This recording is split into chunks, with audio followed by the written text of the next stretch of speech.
दंगे हुए थे और 1978 में भी दंगे हुए थे। और जब 1978 में दंगे हुए, जिसकी कहानी नीतीश घर साहब बयां कर रहे थे कि कैसे उनके परिवार के एक शख्स को जिंदा जला दिया गया था, तो उसको लेकर शिकायत भी लिखी गई थी उस दौर में। जो हिंदू वहां रहते थे, आपको जरा पत्र दिखाते हैं, ये तस्वीर देखिए, यह हाथ से लिखा हुआ शिकायत पत्र जो आप देख रहे हैं 1978 के दौर का है। और इसमें एक एक चीज बयां की गई है। जो पूरा पैरा हम आपको हाईलाइट करके दिखा रहे हैं, ये उन नामों का यहाँ पर जिक्र है जिसका हाथ इन दंगों में था।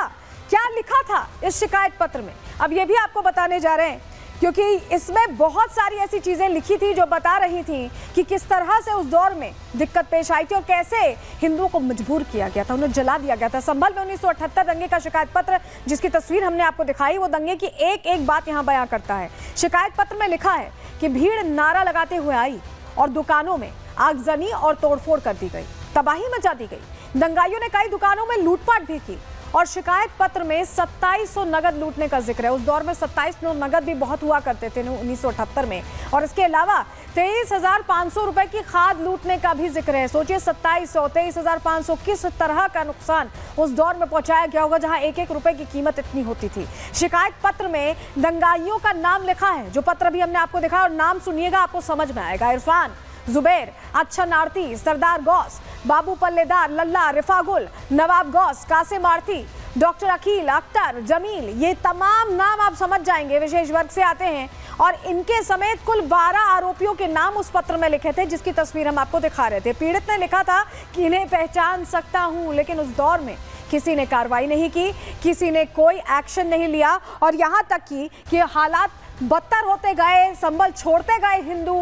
हालात ये हो गए कि डेमोग्राफी बदल गई, संभल की तस्वीर बहुत इतर है, बहुत अलग है। बता रहे हैं आपको क्यों हम ऐसा कह रहे हैं, चलिए जानकारी आपके सामने रख रहे हैं। साल 1947 में देखिए, हिंदू आबादी 45% थी, मुस्लिम आबादी 55% थी। उस वक्त 10% का फर्क था, लेकिन 2024 में अभी के आंकड़े हम आपको बता रहे हैं 15%, 30% का फर्क आ गया। तब से अब तक में 15% बचे हिंदू, क्योंकि आधों को तो यहाँ 184 हिंदुओं को जहाँ जला दिया जाए वो छोड़कर जाने को मजबूर हो जाते हैं। और 85% मुस्लिम हो गए, 30% वहाँ कम हुए, यहाँ ऐड हो गए। ये देखिए 85% मुस्लिम अब रहते हैं। और अब संभल का सच, वो काला सच, वो स्याह सच जो छुपाने की कोशिश की गई है, वो सामने आने वाला है, क्योंकि बाबा ने तय कर लिया। रिपोर्ट आपको दिखा रहे हैं।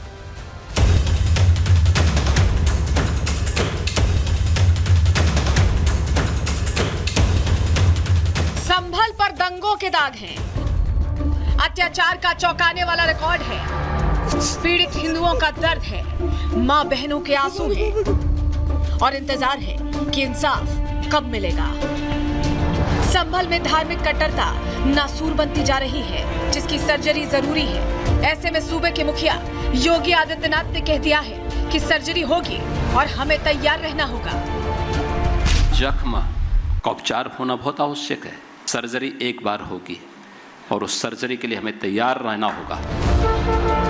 संभल हिंदू आस्था का बड़ा केंद्र है, बावजूद इसके संभल का इस्लामीकरण किया गया। योजनाबद्ध तरीके से हिंदुओं को संभल से पलायन पर मजबूर किया गया, डराया गया, धमकाया गया। जो नहीं माने उन्हें जिंदा जला दिया गया। और जब हिंदुओं ने इंसाफ की गुहार लगाई तो पिछली सरकारों ने उनकी आवाज को दबा दिया। 1978 का दंगा बड़ा भयानक था, उसमें सैकड़ों लोग मारे गए। योगी आदित्यनाथ जी ने उन दंगों की फाइल को खोलने की बात की है। योगी आदित्यनाथ जी चाहते हैं कि जिन लोगों ने उन निर्दोष लोगों की हत्या की, उनके घरों को जलाया, उन पे मुकदमा चलना चाहिए, उस फाइल को ओपन किया जाना चाहिए। इन लोगों के ऊपर इस दंगे के मुकदमे दर्ज हुए थे, उसमें सैकड़ों लोग थे। वो मुकदमे वापस करने का काम गवर्नर शासन में कांग्रेस पार्टी ने किया। जिस हिंसा के बारे में सोचकर आंसू नहीं थम रहे, सोचिए वो दृश्य कितना भयावह रहा होगा। पुलिस रिकॉर्ड्स के मुताबिक 1978 के दंगे की शुरुआत में ही 184 लोग मार दिए गए थे। इनमें से कईयों के शव का पता ही नहीं चला। पुलिस रिकॉर्ड्स में 1978 का दंगा आजादी के बाद संभल का सबसे बड़ा दंगा था, जिसका दर्द आज भी हिंदुओं की आंखों से छलकता है। यही वजह है कि सीएम योगी ने संभल में इंसाफ की तैयारी शुरू कर दी है। वहां पे इनका कोई धर्म नहीं है। मस्जिद के ऊपर किसका कब्जा रहे, सांसद का रहे या विधायक का रहे, उसकी लड़ाई चली। देखिए संभल का इतिहास एक पुराना है, वहाँ के घाव भी बहुत पुराने हैं।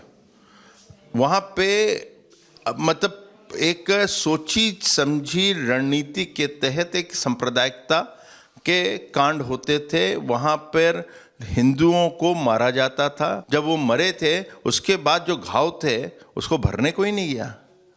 घाव कभी नहीं भरते जब तक कि न्याय नहीं मिलता। और न्याय के लिए 20 साल भी हो, 30 साल भी हो, 50 साल भी हो तो वो कम नहीं होता। उस जमाने के उन लोगों का जो घाव है वो आज भी ताज़ा है एक प्रकार से, तो उसको भरने का काम किया जा रहा है जब तक कि उनको न्याय नहीं मिलेगा। एक तरफ बीजेपी है जो संभल के हिंदुओं को इंसाफ दिलाने की पक्षधर है, वहीं दूसरी तरफ विपक्ष है जिसने उस वक्त भी तुष्टीकरण वाली सियासत की और आज भी सियासी तर्क देकर दंगाइयों की करतूतों पर पर्दा डालने की कोशिश कर रही है। तो पन्ने खुल गए हैं जिन पन्नों में अत्याचार की, अन्याय की गाथाएं हैं, जिसमें निरपराध लोगों की नरसंहार हैं, हत्याएं हैं, और इन मामलों की जांच किया जाना, दोषियों को सजा दिया जाना और पीड़ितों के जख्मों पर मरहम लगाना, उनको न्याय दिया जाना, यह अभी भी समीचीन है। और इसलिए इन बातों को लेकर के अगर आवाज उठाई जा रही है तो निश्चित तौर पर यह आवाज सुनी जानी चाहिए, क्योंकि पीड़ित के परिजन अब भी न्याय की आस लगाए बैठे हैं कि कैसे उनके साथ तत्कालीन सरकारों ने मजहबी तुष्टीकरण के चलते अन्याय करने का काम किया था और अन्याय करने वालों का साथ देने का काम किया था। जो पहले दंगे हुए उनकी जांच कराने की बड़ी चिंता है। जो दंगे आज से 40 साल 50 साल पहले हुए उससे आज के युवाओं किसानों का कोई भला होने वाला नहीं है। लेकिन सरकार पुरानी जड़ें खोदकर इस देश का जो भाईचारा है उसको समाप्त करना चाहती। यही भारतीय जनता पार्टी की स्थापना के समय से, आरएसएस की स्थापना के समय से मंशा रही है। संभल सनातन के इतिहास से जुड़ा हुआ है। ऐसे में विपक्ष भले सियासत करे, लेकिन सीएम योगी ने शपथ ले ली है कि भगवान कल्की के जन्म स्थल को कट्टरपंथियों से मुक्त कराएंगे, साथ ही सनातन से जुड़ी विरासत को उसकी खोई पहचान लौटाएंगे। Bureau report, Republic Bharat. जहां 78 दंगों की जांच की बात हो रही है, वहीं वक्फ को लेकर भी अब योगी आदित्यनाथ ने नजरें पैनी कर ली है, क्योंकि इधर उधर जमीन पर दावा ठोकने के लिए जो बड़ी बड़ी बातें सामने आती हैं उसको भी काउंटर करने की तैयारी। चलिए अब बात उसी की करेंगे।